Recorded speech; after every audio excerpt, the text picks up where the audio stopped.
Sonic Frontiers is a game that was developed with the intent to not suck complete dick like its predecessor did. You know, that shit show. And in doing so, Sega accidentally created one of the best 3D Sonic games in quite some time. It's so good that I'd give it a hug, which is saying something because I don't do hugs very often. Following one of gaming's greatest protagonists named the Blue Blur on the Window, we journey to the Starfall Islands, only to be thrown into defeating giant titans and collecting the Chaos Emeralds 4 times in a row, and experiencing Eggman's newfound and freshly coated daughter experience some daddy issues, before realizing that, oh shit, caring is a thing. In doing so, Sonic will experience a lot of shit. Like, a lot of shit. This includes having to run at the speed of light to uncover the map because Sega isn't going to give it to you for free, climbing incredibly high towers for no damn reason other than to feel high, attempting to earn the trust of Coco's, otherwise known as the Korok's more sinister and quirky cousin, having to grind rail across the map collecting memory tokens to progress and make it feel like this is an amusement park on a Friday night with the boys, and having to battle the fucking Teen Titans that makes this shit look like an anime fight scene on steroids, or just any scene from Dragon Ball. So sit back and grab a snack, because this shit is about to be long. I got a fuck ton of stuff to talk about with this game, because Sega decided to throw a metric shit ton of stuff at the wall to have the Breath of the Wild moment, and while it worked, it makes reviewers like me want to jump a cliff whenever we gotta talk about it. This is Sonic Frontiers.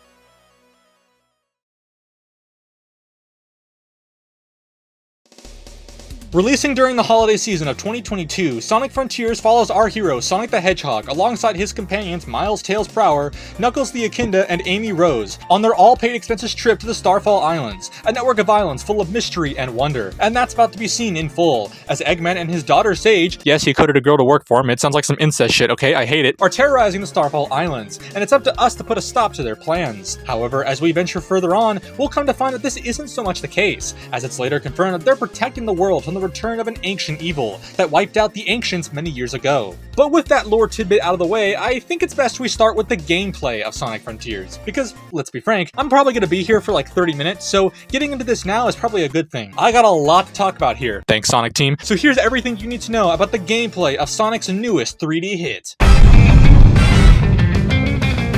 The gameplay of Sonic Frontiers can best be described as, holy shit, that's a lot. You're gonna hear me say that quite a lot, because holy shit, there is so much stuff in this game that it gives games like Breath of the Wild a run for its money. Let's start at a base level with Sonic's movement. You'll start with your standard boost, double jump, and regular attack. However, as you gain skill points, you can spend them to unlock new abilities that Sonic can use in combat. Some of these abilities include Psyloop, allowing you to shit out a blue line from Sonic's asshole, which when connected can either do damage to enemies or reveal hidden items like treasures or puzzles. You can also unlock Phantom Rush from the skill tree, which activates after filling your combo gauge. This will buff your attacks to allow you to deal more damage, so that Sonic can take out his anger for Amy not giving him the business last night. Air Trick allows you to do tricks in the air, much like Sonic Colors and Generations, allowing you to build more skill points. Wild Rush is a zigzag-like attack that requires you to dodge in order to use it. There's others that shoot giant balls at your target, another that stomps your target like you're an anime girl saying fuck you, and even one where you shoot people like you're a cop. In addition, some skills are locked behind story progression, requiring Sonic to rescue his friends in specific islands to unlock them. Cyclone Kick is one of these skills, which will allow Sonic to become a ballerina during combat. And my personal favorite of these three is Cross Slash,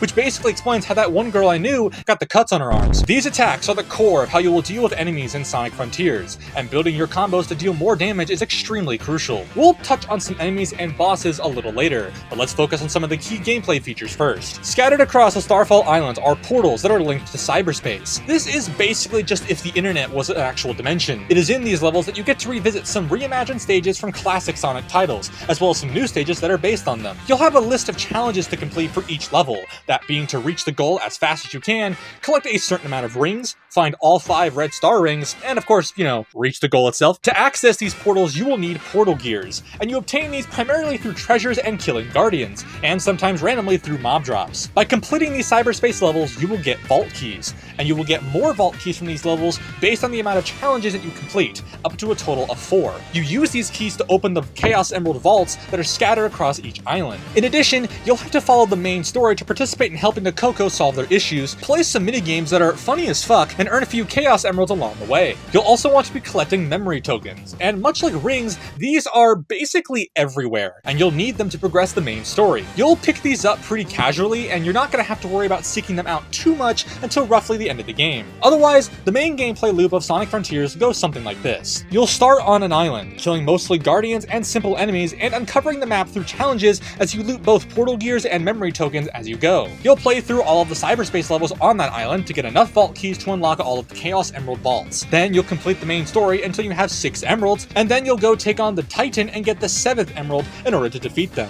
It's a fairly simple approach, but that doesn't mean that we're done talking about the gameplay. Keen-eyed viewers might have noticed that you can actually level up in this game. You can level up your attack, defense, ring capacity, and speed as you progress. Doing so, however, is not actually an easy feat. To upgrade your attack and defense, you will need to collect red and blue power orbs that come from completing challenges, mob drops, treasures, or random breakable objects around the world. Ring capacity and speed are where your friendly neighborhood Cocos come into play. These guys are basically just fucking Koroks. They're everywhere on every island. However, unlike Koroks, there are no puzzles tied to them. They're just kinda there, and you run up to them and collect them. You turn in the Cocos to the Elder Cocos to increase your ring capacity or sonic speed. Lastly is, all of the floating stuff, with quite possibly everything from Sonic that you can imagine, that being springs, rails, loops, balloons, wall running, and more. You quite frankly get to soar through the Starfall Islands exactly how Sonic intends to, by going fast as fuck. That sounds like something he would say to Amy in bed. It's also funny to mention that some of the shit in this game is funny as hell, like how you'll just come across Tetris, just literal fucking Tetris, just out in the world. Some story missions have you playing minigames like this is a fucking Nintendo DS game, and Sonic dances the jig afterwards. You even play Space Invaders during the story using light and dark bullets, which is just amazing. There's even a remix of Casino Night Zone's pinball machine, and even callbacks to previous levels from other Sonic games using cyberspace. I know this isn't necessarily related to gameplay, but it's still funny to touch on nonetheless. Also, the music is just like, wow. Some of the tracks in this game are truly nuts, so props to Sega and Sonic Team for once again absolutely delivering on another incredible soundtrack. But that wraps up everything gameplay related for this title. With Sonic's vast arsenal of movement and utility, he's ready to absolutely fuck you up after you definitely fucked around and found out. Cyberspace provides a great way to escape the open world and back into what we love most from Sonic. Simple, awesome, and downright fun mixes of both 2D and 3D level design. Leveling up your skills is pretty straightforward, but it still incentivizes that the player explores the world to find the items needed to level up, which makes this game's open world feel that much more important. The same can be said for Cocos, letting the player explore the world to find them throughout the ruins of the Starfall Islands, and using them to upgrade your skills. And with loads of funny moments and innuendos, I can safely say that I fucking love the gameplay of Sonic Frontiers, and that Sega knocked it out of the park by delivering a damn good experience that I really come to enjoy. But now, I think it's time we dive into the next major segment of the video, and the longest by far, that being the world of Sonic Frontiers. Because, let's be frank, this was Sonic's first true open world title, even though it's a sandbox game, but still. So how did Sega and or Sonic Team do? Let's find out.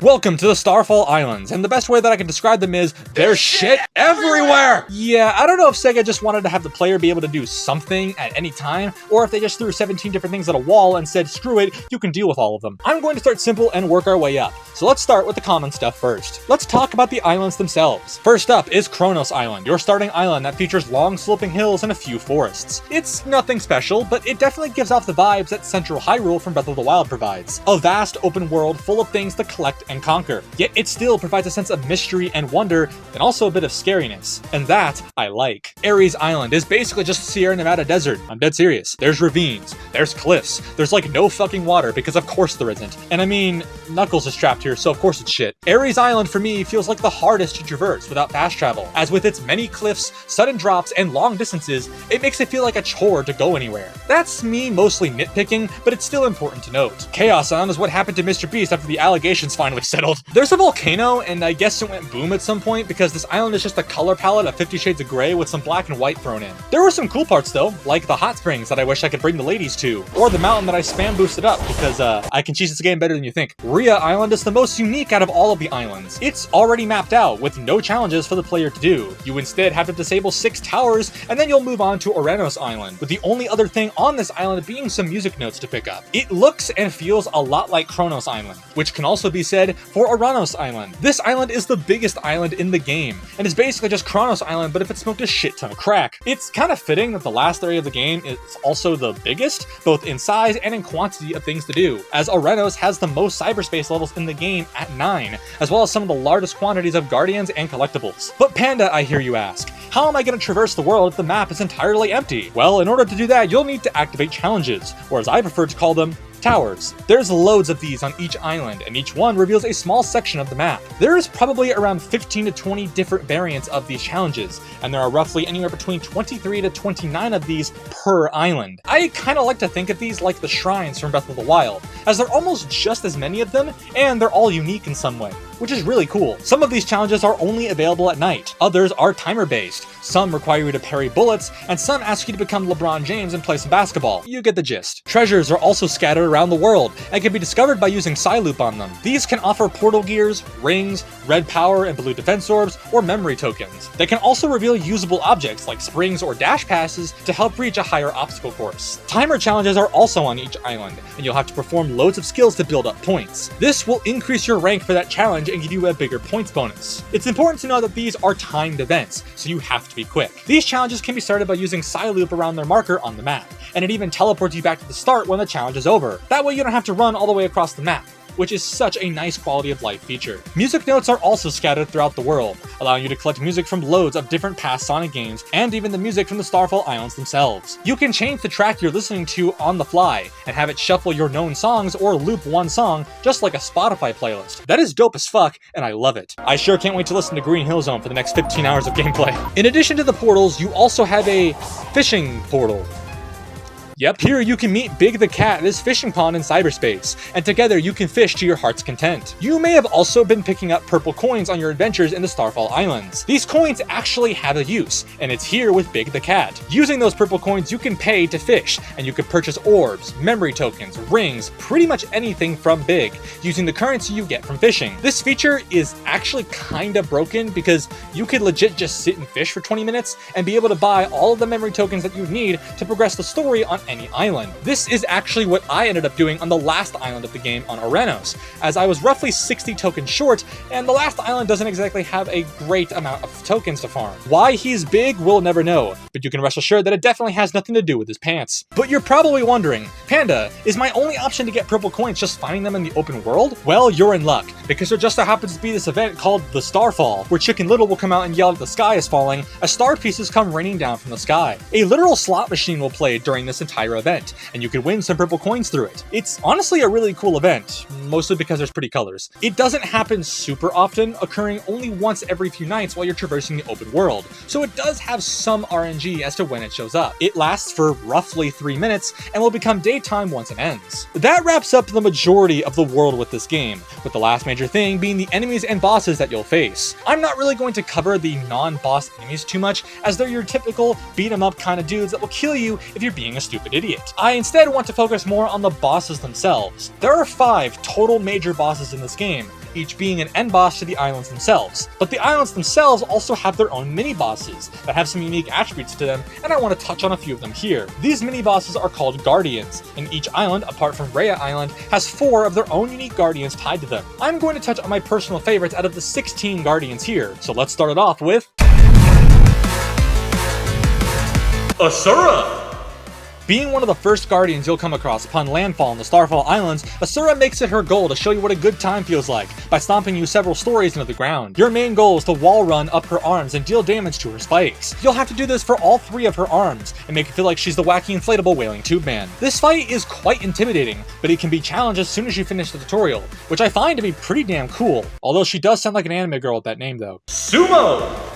I hope you weren't expecting a naked male in a diaper ready to have a throwdown like it's a BattleBots event, because this is not bad. This fight is basically you just asking Sumo if he likes electricity, and when he doesn't respond, you gladly show him what it's like to be tased. I hope you like playing a little bit of slot car derby, because this fight is genuinely fun as hell, and I love it. Strider!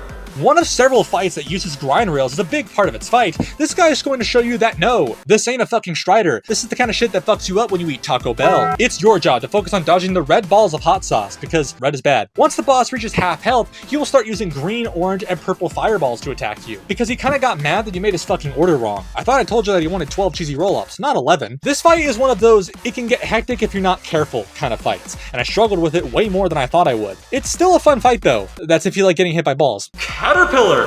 Now this fucker can actually suck my dick. I genuinely died to this piece of ass like 15 times, all because he attacks rather fast if you piss him off. In a similar vein to the Strider, you'll have to hit blue orbs to eventually hit yellow orbs to hit the boss and actually attack him. But watch out, because his only vulnerable spot is his fucking asshole, and he likes to shoot Taco Bell balls of doom at you like it's fucking candy, as well as deploy his lasers from Guam at you. His health after you finish the grind rail section actually determines how aggressive he is. If his health is above half, he will attack less frequent and slower. However, if his health is under half, it's gonna happen faster and harder. There can also be more red orbs on the rails if he's pissed off at you too much, making this one of the more harder guardians to tackle. You know, there was honestly a time where I was like, you know, I don't want to fucking destroy my anus, so I'm gonna dip and come back later. And then I came back later and still died. Ghost!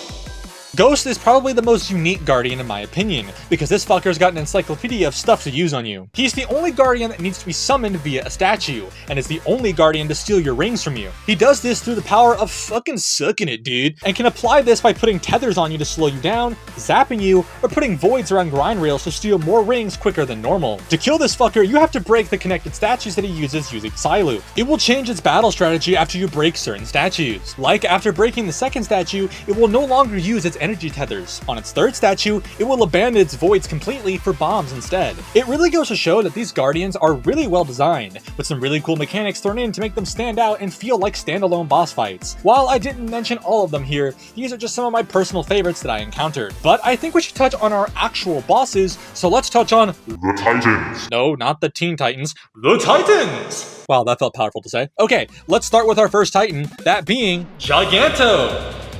Being the first Titan you face in your playthrough, this fucker and every fucker after this is just gonna feel like the most epic, ridiculous, and overdramatic fight that gaming is going to offer you. It doesn't help that there's rock music playing in the back, because this is Sonic, my guy. If there isn't rock music, then Sega must have fucked up somewhere. With all of the Titans, you'll need to get on top of them to claim the 7th and last Chaos Emerald to allow Sonic to become Super Sonic and take them down. So Chief, I need you to embrace your inner shadow of the Colossus and climb this bitch. And no, I don't mean your wife. Once you're Super Sonic, you'll take no damage. You yourself will deal more damage and can fucking fly. However, you are on a time limit for all of the Titan fights, as your ring count will slowly deplete over time, and if it hits 0, it's game over. You're gonna want to aim for the head because, of course, and make sure to parry his attack. You'll know it's coming as the camera will zoom out, Giganto will take a step back, and his arm will become very purple. Get him to half health and you'll enter phase 2, where Giganto will now fire a fucking laser at you. You have to mash a button in a literal mid-fight quick time event, otherwise you'll get sent flying backwards. Otherwise, phase 2 is largely the same as phase 1. Just beat this giant chode, I guess, and you'll finish Kronos Island. Wyvern! To reach the Wyvern, that's actually just a fucking devil bird, you'll have to climb this tower and then wait for him to show up, showing that Sonic is a little bitch and has to wait his turn. Eventually, you'll jump on his back and run on his holographic bridge, as you chase him down in the skies above Ares Island, racing towards his back to get the Chaos Emerald. And once you do have it, the real fight begins. Unlike the last fight with Giganto, Wyvern is more about setting up your attempt to beat the shit out of him, rather than just doing it. And you'll do that by parrying the 27 missiles that he's gonna shoot at you like it's fucking World War III. Just be prepared to parry again, because he's gonna try to unleash his best attack right after you parry. Once he's stunned, you can show him the rights of the American Gun Association. He's also gonna try and swipe you a third time. Just parry this and beat him up. It sounds like what every Texas male does to their wife. Phase 2 starts at roughly 50% HP, in which he's gonna start shooting lasers out in a quantity that makes it look like he's at a rave in downtown Los Angeles. You'll want to repeat the same pattern as you did in phase 1, but the Wyvern will now tank your first parry, meaning that you're gonna have to parry a second time, unlike the last time where you only had to parry once. There's also 3 quick time events you gotta do, otherwise it's an instant death, so don't fail them. Otherwise every girl is gonna bitch slap you, and that's gonna suck. The Knight! Sitting in a crater at the heart of Chaos Island lies the Knight. To climb the Knight, you have to parry a set of spikes that will cause his hand to stun lock itself, which will reveal some grind rails that will help you grind up to the top of his head. Grab that Chaos Emerald, and as soon as the phase starts, the Knight is going to equip his sword and shield and ascend into his total badass state. So naturally, you're just going to run towards the Sword of Death and parry it as if he tries to hit you with it. I'm sure that's going to work out. When he raises his shield, just attack it until a quick time event occurs. This will allow you to ride the buzzsaw and then slam it into the Knight. Now that is fucking cool. He will try to attack again, but you can parry this and repeat this cycle until phase 2 starts at roughly 25% health. Now the shield moves all across the arena, and you have to parry it whilst aiming it at the Knight in order for it to bounce off of Sonic and hit him. It's kind of weird, and it can be a little jank at times, but it's actually really satisfying when it hits the boss. He does love to move around the arena like a little bitch, so my recommendation is to aim for where he's gonna be rather than where he currently is. Just do a few quick time events, and this guy is a cakewalk. He's actually one of the easier Titans to to deal with, and his music track is just so good. Supreme! Yep, this fight is basically just me saying, I hope you know how to dodge shit, fucker, because this dipshit is gonna throw all of his piss puddles at you and tell you to cope. Attacking his diamond allies will cause Supreme to hit you, forcing you to dodge his piss balls once again. He will try to hit you with a piss laser, and if you parry it, it will destroy all of the diamonds for a short period of time, allowing you to beat this fucker up. By this point in the game, you have most of your abilities, and your attack level is somewhere in the ballpark of in the mid 40s to 50s, meaning this fucker is going to melt once you start hitting him. If for some reason Supreme manages to survive your first attack wave, he'll charge up an attack that you just need to parry, and the cycle will repeat. Phase 2 is at 50%, and now he's bringing out the big guns. He's now going to become a fucking Gundam, you know, full one-winged angel over here. The strategy is still the same as Phase 1, with the change that now you have to parry the golden lasers multiple times rather than once. Otherwise, at 25%, he's going to pull out his fucking 12 gauge and try to end it. But through the power of the 37th quick time event, you can finish him off. Technically, there's a 5th Titan, that being the end, but this fight on normal mode is simply just a quick time event. On hard mode, this is an actual fight that's basically a giant bullet hellscape. And I'm not feeling like getting my anus rolled in today, so I'm gonna pass on that one, chief. Otherwise, that wraps up the world of Sonic Frontiers. And holy shit, that was a lot to talk about. Filled with challenges, treasures, collectibles, and guardians to fight. There's no shortage of things you find as you explore the Starfall Islands. Every boss feels unique in its own way, yet still keeps some sense of similarities that, although is a slight disappointment, these Guardians and Titans make up for it with enough uniqueness to stand on their own. I think I've rambled on long enough about this game, so let's touch on my least favorite segment of the video, that being the good and bad of Sonic Frontiers.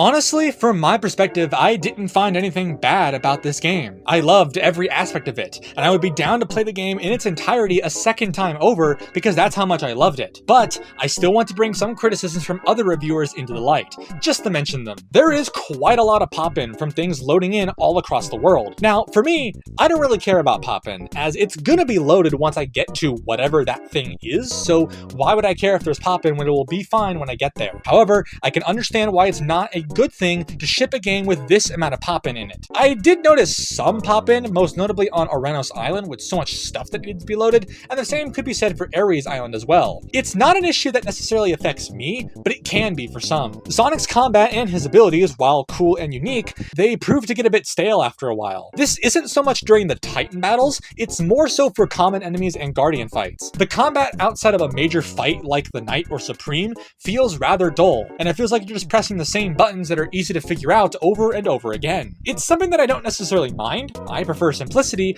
but I can see why people might find it boring in some cases. The world feels a bit crowded, and at times it feels more or less like you're playing a point-to-point simulator with some filler thrown in the middle for some flavor. Personally, I didn't really mind this because it allowed me to just slow down and take my time to explore the world, and not have to worry about rushing my playthrough because I always had something to do. But I can see the criticism here of wanting the world to be a little bit more alive and just full of some more unique things to do, without having everything feel relatively the same. That's not to say that the Starfall Islands don't have unique systems. They do, but most of them aren't super involved or are just super grindy in more ways than one, like the Cocos, the music notes, the towers, map completion, etc. And lastly, this is something that I personally dislike, that being the cyberspace levels. The levels themselves are great. I love how they're designed, the music behind them is great, and they do provide a genuine thrill that I came to love. However, I feel that their difficulty is a little underwhelming. The red rings, as an example, feel like something that you can get in your first run, or maybe a second run. Most of the timer challenges that are in these cyberspace levels are very lenient,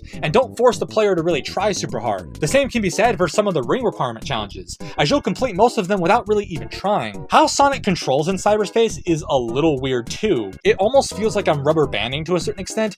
It's kind of hard to explain. It's one of those you need to play it yourself to understand it kind of things. If I could relate this to a game that kind of feels like this, it almost kind of reminds me of Sonic 4, both episodes 1 and 2. You forgot those existed, didn't you? Otherwise, I have nothing but positive things to say about this game. From its awesome gameplay that in some cases had me on the edge of my seat, making multiple attempts to defeat a boss because I was having a fucking blast, to its vast, awesome world, full of things to collect like Cocos, musical notes, or just sprinting through the fields of one of Sega's most graphically impressive games yet. I came into Sonic Frontiers expecting it to be another dud, just like Sonic Forces from 2017. Yet fact, I am more than impressed with what Sonic Team has brought to the table. And while this video isn't covering any of the post-launch DLC, like the Final Horizon Updates DLC, Another Story, which covers the final boss fight but with a different ending, I feel that the base game tells the story of this game in full. Does this game have its flaws? Yes. No game is perfect. But this is pretty damn close for me. And if you want to experience this for yourself, do yourself a fucking favor and buy this game. It's honestly a fucking blast to play, and I haven't had this much fun playing a Sonic game since Sonic Mania from 2017. Although, with Sonic X Shadow Generations just around the corner, I think I'm gonna have an absolute blast playing some Sonic this holiday season. As always, my name is PandaPowerSauce, thank you so much for watching, and I'll see you next time. Bye-bye.